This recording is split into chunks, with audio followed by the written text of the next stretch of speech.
dentro da filosofia que é a filosofia desse pessoal, da NDI, a Nova Direita Internacional, que são os autores, eu expliquei isso na live anterior também, a gente tem a figura de René Guénon, perennialista, filósofo, pensador, né? É um sufi, um líder perennialista, um metafísico, um místico, onde ele fala sobre o reino da quantidade, a sua obra de 1945, e a busca física por esses locais, segundo ele próprio diz, é um erro. Pois para ele o submundo não é um local geográfico, mas um estado de ser. Tá? Então, é algo um tanto quanto que metafísico. Tá? E ele existe, porém não seria fisicamente que você encontraria esse local, né?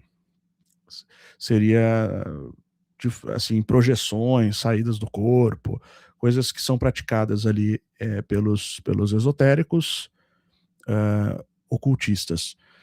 Possibilidade inferior, o submundo representa o caos primordial e a materialidade bruta, o oposto da espiritualidade elevada. Essa é a nossa visão cristã, né, ocidental. A visão judaica ela está associada menos do que a visão cristã, né, porque na visão judaica seria mais um mundo dos mortos, né, então, e também o local que a gente tem como um local ali de aprisionamento de certos seres metafísicos, mas isso já entra na visão cristã, né, que vai desenvolver essa ideia. Porém, como a gente mostrou ontem, né, a gente falou sobre os livros antigos de Ingersoll Lockwood e de como é retratado na obra The Marvelous Underground Journeys, as maravilhosas jornadas subterrâneas do Barão Trump, de 1893, a gente viu que é falado algo sobre seres que foram aprisionados no submundo há 10 mil anos atrás e que seriam libertos a partir desse período que é anunciado ali, né? Que curiosamente acaba trazendo uma chave dentro daquele livro, né? Uma chave decodificada que estaria ligada ao Trump, à família Trump, ao próprio filho do Trump, que se chama Barron também. Então, ele fala desses seres que foram aprisionados e que estariam esperando um grande alvorecer dourado, uma aurora dourada, que é o nome, precisamente, da sociedade hermética de magia, que pratica a magia caótica e que almeja trazer o paganismo de volta para o mundo. Né? Essa aurora dourada, uma referência a um momento esperado, né, dentro do paganismo, onde esses seres que eram divinizados no passado, eles emergem, eles vão vir à superfície e vão se manifestar, e vão governar, e vão voltar a ser os arcontes que já foram um dia, né, em outras palavras. Então, está associado a isso, digamos assim, dentro da visão esotérica. Como eu falei, na Grécia, o partido da NDI, que é associado ao mesmo grupo da Nova Direita Internacional, ele se chama Aurora Dourada, que é o mesmo nome da sociedade secreta, e inclusive o seu fundador ali, o seu líder principal, ele chegou a ser eleito deputado para a Câmara dos Deputados, e quando ele entrou na Câmara dos Deputados, a primeira coisa que ele fez foi a saudação nazista. Tá? Ele entrou e fez essa saudação. Então, o discurso é muito parecido, anti-imigração, aquela coisa toda, né? Só que depois ele acabou sendo preso, associado a uma série de crimes que ocorreram na Grécia, inclusive a morte de alguns imigrantes que foram perpetradas ali, teriam sido realizadas pelos simpatizantes desse grupo. Ele acabou sendo sufocado, né, assim, para não continuar crescendo, enfim.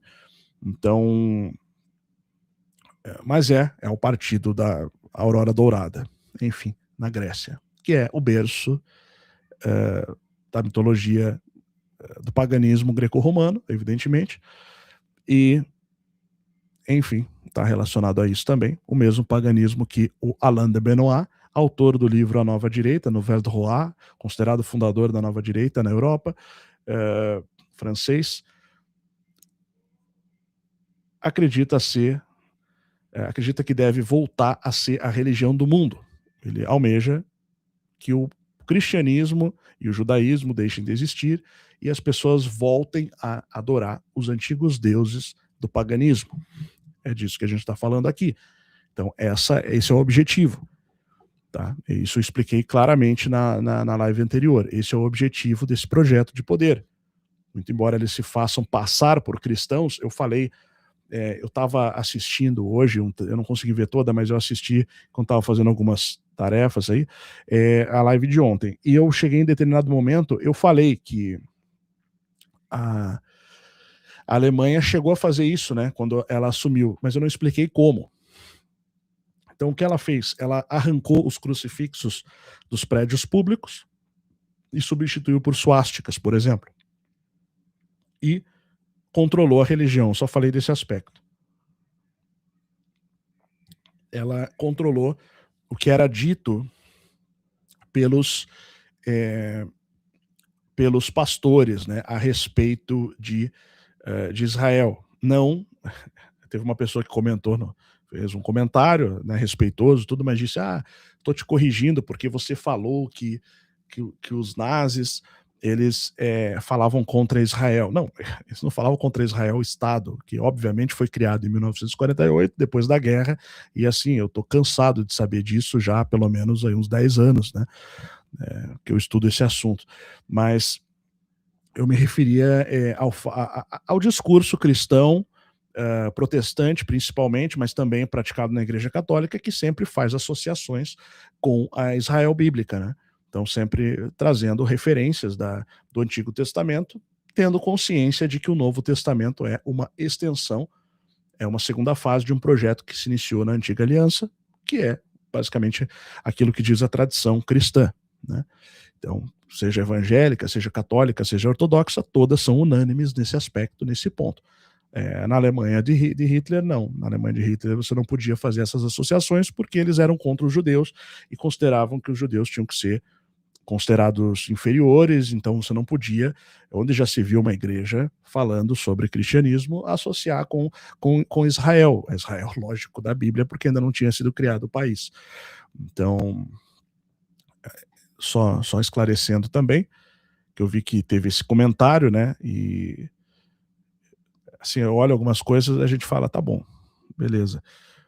Mas, obviamente, né, então, que eu estava me referindo a esse aspecto, isso é o chamado positivismo cristão, quando o que isso quer dizer? Que você cria leis para controlar o cristianismo, como existe na China. Na igreja, por exemplo, nas igrejas cristãs na China, existe um monitoramento, você não pode criticar o Estado ou criticar o Partido Comunista, essas coisas.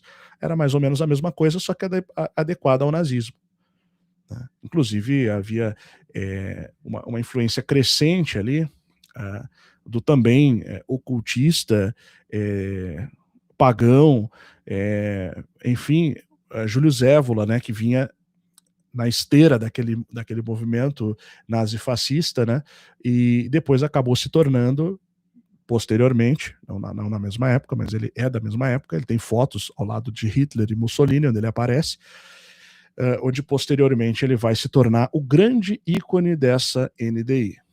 Ele tem tratados, livros sobre magia e ocultismo em série, assim, não é um livro isolado que ele lançou, é uma coleção. Tá? Então, sabe quem gosta dele? Steve Bannon, que foi o principal assessor de campanha do Donald Trump e também veio aqui fazer a campanha do Bolsonaro na última eleição, que ele não se elegeu, no caso, né? Então, é até chato falar isso, porque a gente entra em pontos, né, onde você toca no fanatismo da pessoa. Então não importa, vai me desculpar, mas eu vou ter que falar, não importa se o pessoal estava lá de volta, enchendo o saco naquela caminhada do Nicolas Ferreira e caiu um raio e mandou 8 para o hospital e 30 e poucos para ser atendido pelos bombeiros. Que sinal mais vocês querem que essa palhaçada já está enchendo o saco até dos céus? Que sinal mais você quer? Que caiu um raio em cima da manifestação? Ok, beleza, caiu. Tá. Mas, enfim, aí o cara vai falar, não, quem mandou o raio foi o diabo. Mas Deus fez com que não morressem todos. O fanatismo é nesse tamanho. Então é difícil, sabe? Porque você não pode citar o nome do ídolo dessa turma, que você, basicamente, é tratado como um alemão que, na época de Hitler, resolveu desafiar o Führer. Então, assim, com certeza, você pode ter certeza que eu seria esse alemão. Tá? Eu preferia morrer do que me tornar um nazista dentro da Alemanha. Mas tem gente que já ia estar usando uniforme da SS. Então, assim, a esses indivíduos eu só posso dizer, graças a Deus, somos diferentes. A modernidade, então, ela tenta acessar fisicamente, via tecnologia e guerra, o que é essencialmente uma realidade espiritual, segundo a visão guénoniana, que é o principal, talvez, autor seguido por essa elite esotérico-perennialista. Para quem não sabe, eles eram sufis. O perennialismo não é exclusivamente sufi, tá? O perennialismo ele vai trazer uma visão de mundo que acredita no seguinte, acredita que todas as religiões têm uma origem primordial, perene, né? Uma origem primordial que é a mesma, vamos dizer assim, e a religião é só uma manifestação, todas elas da mesma coisa.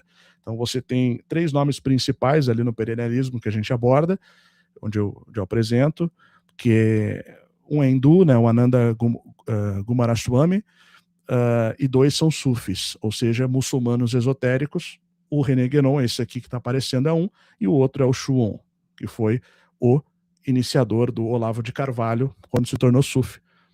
Era o guru do Olavo, né? E basicamente é por aí a coisa.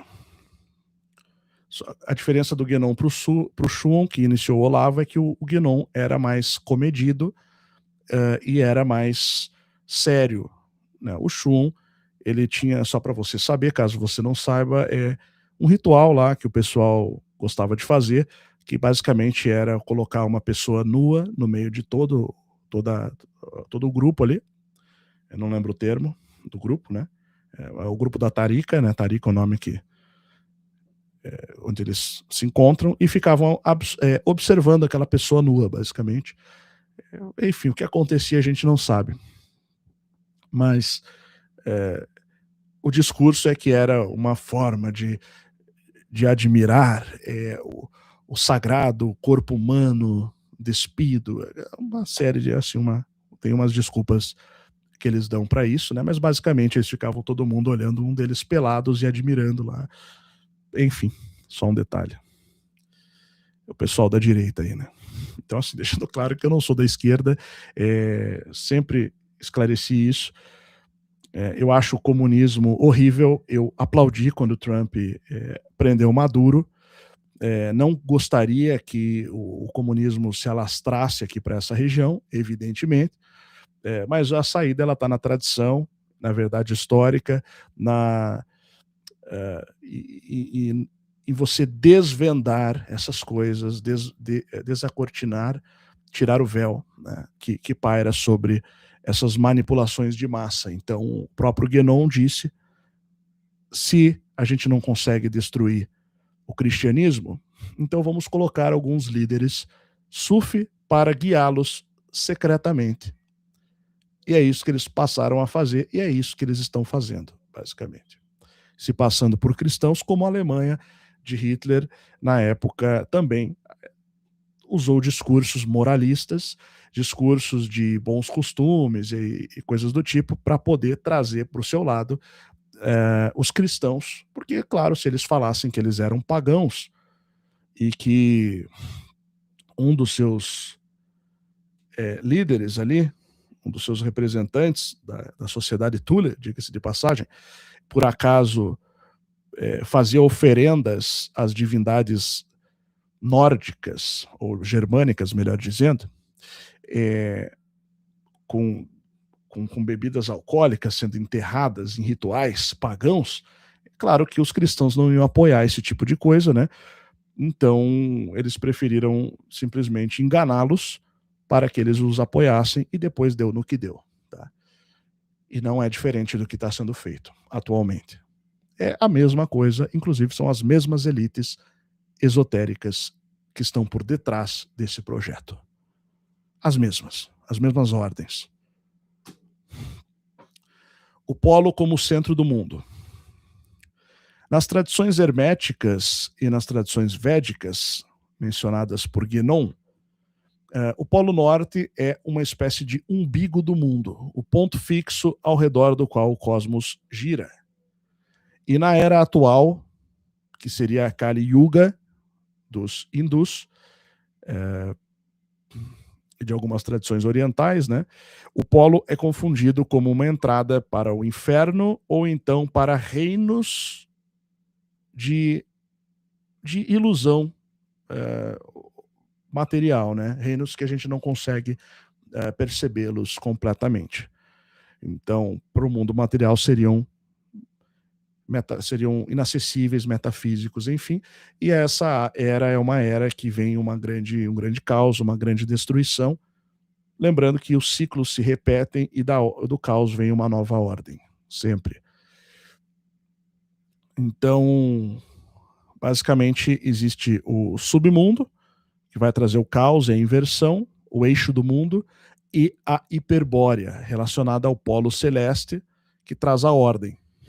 Então, a gente tem lá a estrela do norte, né?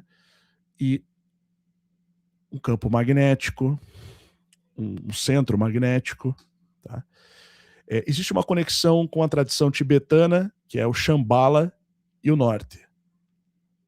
No Kalachakra Tantra, do século XI, o Shambhala é descrito como um reino oculto ao norte, que é subterrâneo. Para o budismo Vajrayana e para a religião Bon, existem portais no Himalaia e no Ártico que conectam a superfície a uma rede subterrânea, que é traduzido ou divulgado nas tradições esotéricas como Agartha. Então existem esses locais, essa rede subterrânea. Tá? O Dalai Lama, em 2010, referiu-se a lendas de portas no gelo, portas ocultas no gelo. Tá? Muitas vezes o pessoal gosta de interpretar isso como metáforas para a iluminação interior e não necessariamente passagens físicas. Mas essas são interpretações mirabolantes, como aquelas que a gente tem muito na psicologia, né, que tentam fazer uma interpretação da mitologia como se fossem aspectos do ser humano. Ele estava apenas refletindo a si mesmo. Sabe, aquela baboseira de querer dizer que o mito, na verdade, é simplesmente uma manifestação da mente humana que estava refletindo sobre si mesma. Coisas do tipo.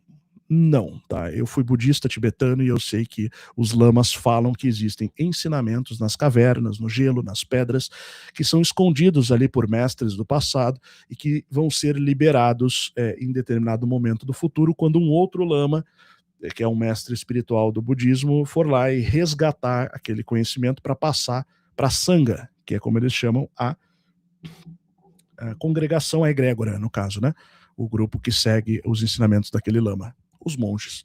E seguidores, né?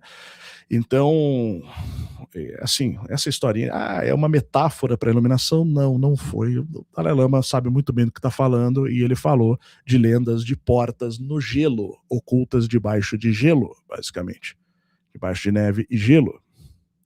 Aliás, se você fosse uma divindade que resolve mudar a ordem cósmica, você chega e tira a autoridade daqueles seres que governavam no passado e você assume, porque você é o... Não vá fazer como o anjo que caiu, né? De querer tomar o lugar de Deus, mas coloque-se na posição de Deus, né? Tente colocar-se na posição de Deus por um segundo e imagine que você quer, ou do Criador por um segundo, que você quer eliminar certas passagens, né? Para a Terra, certas coisas que aconteceram. Então aconteceram batalhas, aconteceram guerras enormes no passado, montanhas foram petrificadas, ou máquinas foram petrificadas, ou palácios foram transformados, seres foram transformados por meio de batalhas cósmicas épicas, envolvendo a energia celestial, por exemplo, o plasma, né, que está presente no raio, como aquele que caiu hoje na passeata, claro, em uma versão muito mais sutil, só para dar um toque, que não é por aí a coisa. No passado, não, eram realmente grandes mudanças que foram feitas sobre a superfície. Então, eles resolvem dar um jeito na coisa toda, e uma maneira é, depois de subir o nível do mar, bota gelo aonde a gente não quer que apareça mais, soterra a coisa toda, né? E muito provavelmente foi o que ocorreu, né? Então, só que agora as coisas estão derretendo e se aproximando para a revelação. Ora, o significado de Apocalipse.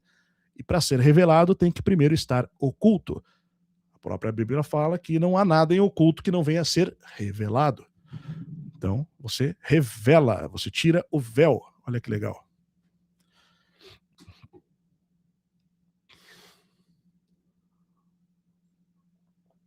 Guardiões do Limiar, as Nagas e Agartha. Nagas eram divindades, né? São divindades retratadas em diversas linhas orientais, templos budistas presentes em vários locais da Ásia falam sobre esses seres que são uma versão oriental mais ou menos parecida com dragões. Serpentes que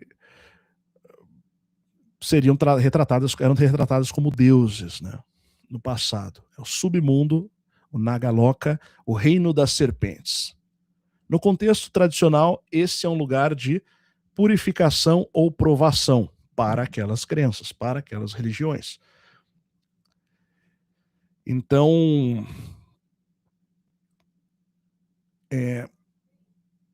isso também pode ser visto como uma profanação que pode liberar, você meter o dedo nesses portais onde tem esses seres, né? Vamos dizer assim, esses portões metafísicos, que poderia liberar forças demoníacas ou desequilibrar o eixo cósmico.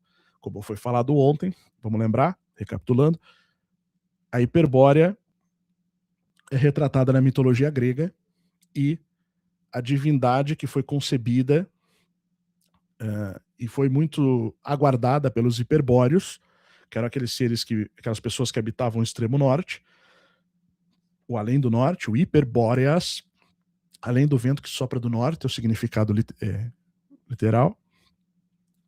Você tinha um cara que ia nascer que é tão importante que eles dão até nome de missão espacial com o nome dele, Apolo. Tá? Apolo é essa divindade que foi filho de Leto, uma mulher hiperbórea. O nome dela deu origem aos países Letônia, Lituânia, lá no Báltico, ao lado da Rússia ali, né? Aquela região. Então, Apolo nasceu, foi muito celebrado, o pessoal veio da Hiperbórea levar presentes na Grécia para celebrar, anunciaram que ele iria nascer. Curiosamente, ele acaba sendo o mesmo nome que lá em Apocalipse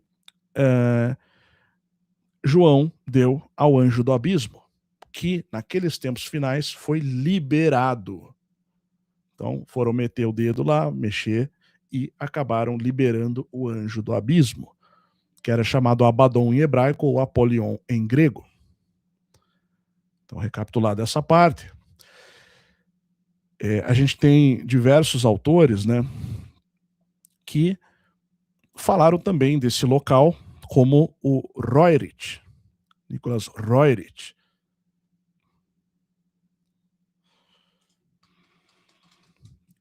Já fiz vídeos também falando dele, né?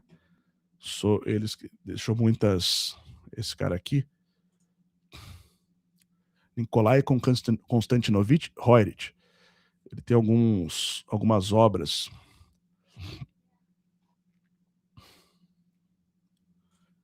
interessantes de São Petersburgo. Tá? É legal, tem alguns livros ilustrados dele, né? Livros não, perdão, quadros dele, que são bem interessantes sobre essa temática. Aí, fazendo a conexão com o mito da Hiperbórea, a gente tem a interpretação de Guénon. A Hiperbórea é o polo espiritual original da humanidade. Para Guénon, ou fazendo essa conexão com a mitologia grega. Ele acredita, basicamente, não que seja a Hiperbórea, mas sim Agartha, seja o subterrâneo. Tá? Tendo sido a Hiperbórea um local de manifestação desses seres, dessas pessoas no passado que tinham uma ancestralidade com essas divindades, que basicamente nasciam na Terra, vinham na Terra, começaram a nascer ali, né? Então é uma concepção que acabou dando origem a algumas especulações esotéricas ou algumas linhas e tradições esotéricas, como a que surge com a teosofia a partir de Helena Blavatsky, né? Heredia não aborda também muito isso no livro O Rei do Mundo. Então, os esotéricos, de modo geral, adoram essa história, conhecem essa história, sabem dessa história, estudam essa história, e para eles isso é verdade. Tudo isso é verdade. Tá? É interessante porque, assim como para você que está assistindo e que é cristão, Cristo nasceu, foi crucificado, é o Filho de Deus, né, etc. Tudo aquilo que está na tradição cristã, para esses grupos, isso que eu falei até aqui é tradição. Tá? É a crença também, é estudado, é tido como fato. Tá? E existe um projeto de alinhamento com certos propósitos, objetivos, onde algumas ordens tentam liberar certos acontecimentos no mundo. Tá? E não querendo fazer juízo de valor ou dizer se isso é bom ou ruim, tá? O fato é que tudo aponta que esses são os verdadeiros propósitos por trás dos fatos que estão ocorrendo.